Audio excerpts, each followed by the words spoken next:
میں تو امتی ہوں اے شاہ امم۔ کہ آپس کی محبتیں اور قرب وہ تو ایمان اور اعمال صالحہ پر ہے۔ عمر رضی اللہ تعالیٰ عنہ کہ یہاں ایک صاحب آئے، اللہ کے راستے سے جب بھی واپس ہوئے، اللہ کے راستے میں نکلے ہوئے تھے، غزوے میں ہاتھ کٹ گیا، واپس آئے، دایاں ہاتھ کٹا ہوا تھا پہنچے سے۔ عمر رضی اللہ تعالیٰ عنہ نے ملاقات کی، حالات پوچھے، کاغذری سنائی۔ اسی درمیان میں حضرت عمر کے کھانے کا وقت آ گیا، دسترخوان لگنے لگا، دسترخوان لگا، کھانا رکھا گیا تو عمر رضی اللہ تعالیٰ عنہ کو کہ دسترخوان پر انہیں خیال یہ ہوا کہ میرا ہاتھ کٹا ہوا ہے، اور اس کٹے ہوئے ہاتھ کو دیکھ کر، اس کٹے ہوئے ہاتھ کو دیکھ کر لوگ گھن کریں گے، لہذا بہتر ہے کہ میں یہاں سے خاموشی سے نکل جاؤں، کیونکہ میرے ساتھ کھانا پسند نہیں کریں گے۔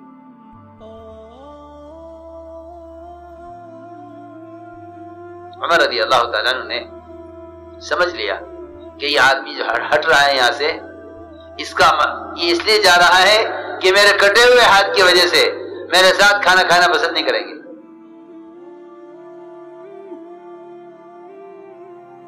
حضرت سمجھ گئے، فرمایا یہاں آؤ، یہاں بیٹھو دسترخوان پر،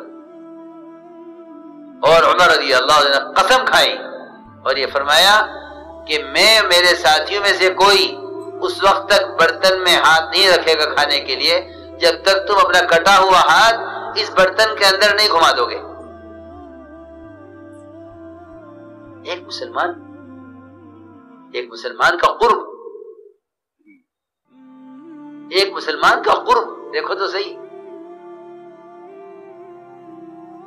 جی ہاں، وہ تو ہم بات ہے، ایک مسلمان کا قرب کہ میں اس کی اتنا قریب ہوں، یہ گھبرا رہا ہے میرے ساتھ کھانا کھانے سے کہ میرے کٹے ہوئے ہاتھ سے لوگ گھن کریں گے، مجھے دسترخوان پر نہیں بیٹھنا چاہیے۔ وہ تو دسترخوان پر بیٹھنے سے بچ رہا۔ حضرت عمر نے کہا میں نے قسم کھا لی ہے جب تک تو ہمارے کھانے میں اپنا کٹا ہوا ہاتھ نہیں گھما دے گا ہم میں سے کوئی کھانا نہیں کھائے گا۔ سوچو تو صحیح،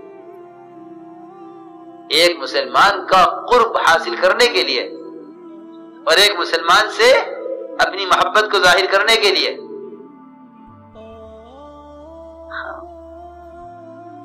اس کو میں عرض کر رہا ہوں کہ ایمان اعمال صالحہ پر یہ محبتیں تھیں۔ چنانچہ حضرت عمر کا حکم تھا، وہاں امیر کے حکم کے علاوہ کوئی راستہ ہی نہیں تھا۔ اس نے اپنا کٹا ہوا ہاتھ کھانے میں گھمایا، حضرت فرمایا سب سے کھاؤ کھانا اس میں سے۔ تمہیں ایک امام والے کے ہاتھ سے گھن آ رہی ہے؟ سنو، حضرت نے فرمایا کہ تم اس کے ہاتھ سے گھن کر رہے ہو، حالانکہ اس کا جو ہاتھ کٹا ہے اللہ کے راستے میں، اس کا یہ کٹا ہوا ہاتھ جو ہاتھ کٹ کے الگ ہوا ہے وہ جنت میں داخل ہو چکا ہے۔ جس کا ہاتھ اللہ جنت میں داخل کر چکے ہوں اس کا باقی جسم جنت میں نہیں جائے گا؟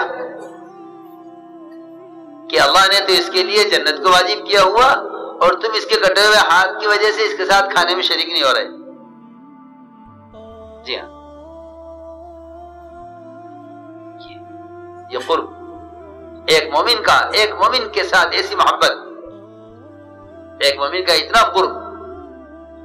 ورنہ یہ بات میری یاد رکھنا سب کہ ایک مومن کو حقیر سمجھنا، ایک مومن کو صرف حقیر سمجھنا اسلام سے مرتد ہونے کا سبب ہے۔ سنو میں کیا کہہ رہا، مومن کے قتل پر اگر تمام آسمان کی مخلوق اور تمام زمین کی مخلوق جتنے آدم علیہ السلام سے لے کر قیامت تک پیدا ہو، اگر یہ ساری کی ساری مخلوق اگر صرف ایک مومن کے قتل پر جمع ہو جائیں کہ اس کے قتل میں ان سب کا ہاتھ ہو تو اللہ تعالیٰ ان سب کو جہنم میں ڈالیں گے.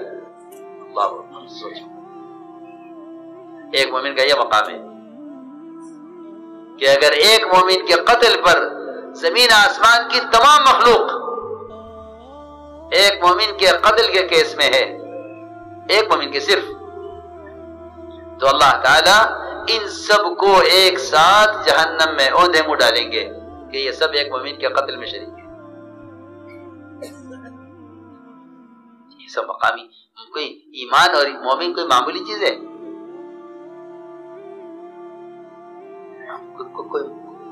یہ کوئی معمولی چیز ہے؟ لیکن وہی بات ہے کہ نہ ایمان کی تحقیق ہے اور نہ مومن کی خبر ہے کہ ایمان کسے کہتے ہیں، مومن کسے کہتے ہیں. میں نے ایک بات عرض کی ہے کہ کسی مومن کو حقیر سمجھنا یہ اسلام تک سے محروم کر دیتا ہے. حضور اکرم صلی اللہ علیہ وسلم نے جو امت بنائی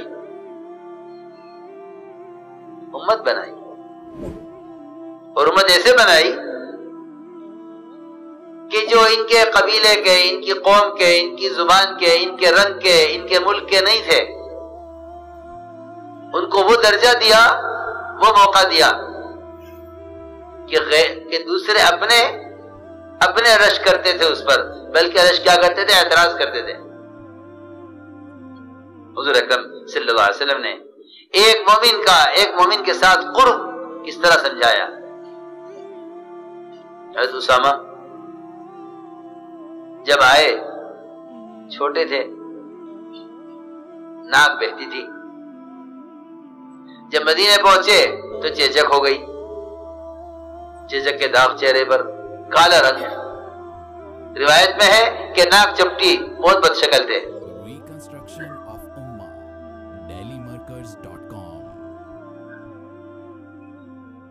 روایت میں ہے کہ گھر کی چوکھٹ پر ٹھوکر لگی اور گرے اور پیشانی لگی زمین پر، جس سے خون بہنے لگا.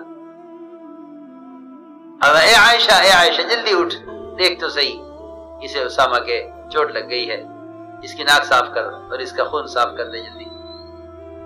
حضرت عائشہ فرماتی ہیں مجھے بہت گھن آئی کہ میں کیسے ناک صاف کروں اس کی، کیسے اس کا خون صاف کروں.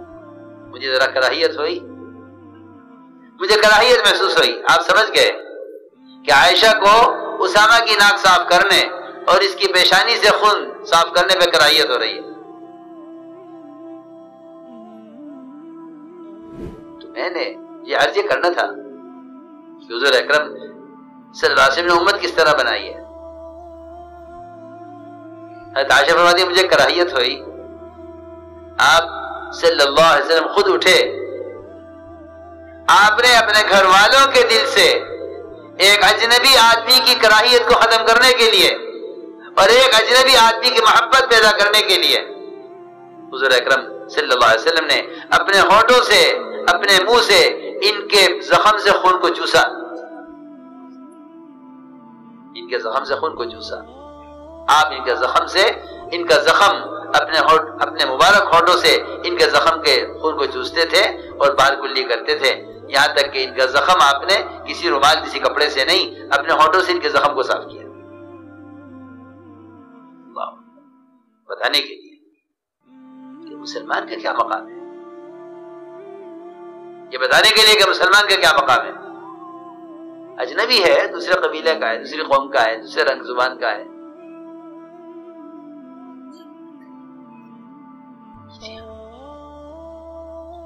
پھر یہی اسامہ تھے، یہی اسامہ ہے کہ آپ نے ان کو جماعت کا ذمہ دار بھی بنا کر دکھلایا کہ دیکھو ہمارے یہاں باہر کے آدمی کی یہ حیثیت ہے. اور اس سے بڑھ کر میدان عرفات میں چلنے کا وقت ہو گیا، سارے کبار صحابہ آپ کے ساتھ، تاخیر ہوتی گئی نکلنے میں. وہ ہر ایک پوچھتا تھا کیوں دیر ہو رہی ہے، کہ آپ کیوں نہیں تشریف لے جا رہے ہیں، آپ کیوں نہیں چلتے. اور سارے صحابہ آپ کے انتظار میں کہ آپ چلیں گے تو صحابہ چلیں گے. پوچھا گیا کیوں تاخیر ہو رہی ہے؟ تو بتایا گیا کہ حضور اکرم صلی اللہ علیہ وسلم وہ انتظار کر رہے ہیں حضرت اسامہ کا، وہ کسی حاجت سے گئے ہوئے تھے۔ جب آئے تو اسامہ، فرمایا ہاں اسامہ آ گئے ہیں، اب چلو۔ سوچو تو صحیح، جی ہاں، امت کے ایک ایک فرد کی خبر اور امت کے ایک ایک فرد کو لے کر چلنا۔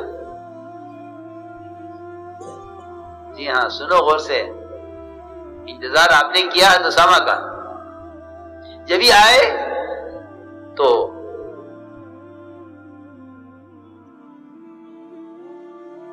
اہل یمن نے کہا کہ اس کے انتظار میں ہمیں روکا گیا، اس کی کیا حیثیت ہے؟ کوئی حیثیت والا آدمی ہوتا تو ٹھیک تھا، اب یہ ذرا ان کی کیا حیثیت ہے کہ ہمیں سب کو روکا گیا ان کی وجہ سے، تو ان کا کیوں انتظار کیا گیا؟